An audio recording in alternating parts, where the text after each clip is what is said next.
Nanindigan si Senador Rodante Marcoleta na wala siyang ginawang paglabag sa batas nang hindi iniklara ang nakuhang campaign donation noong 2025.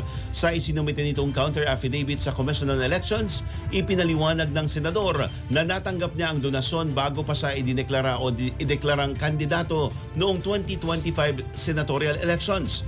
Alinsunod anya sa Supreme Court jurisprudence tungkol sa Penera versus Comelec, ang aspirante ay maituturing lamang na kandidato sa unang araw ng campaign period. Noong November 2025, nag-issue ang COMELEC ng SOCOS order kung saan pinapagpapaliwanag si Marcoleta kung bakit hindi niya isiniwalat ang mga campaign donation sa isinumiting Statement of Contribution and Expenditures o SOSE. Nabutasan si Marcoleta dahil 112 million pesos ang ginastos nito sa halalan at walang nilistang campaign contribution sa SOSE.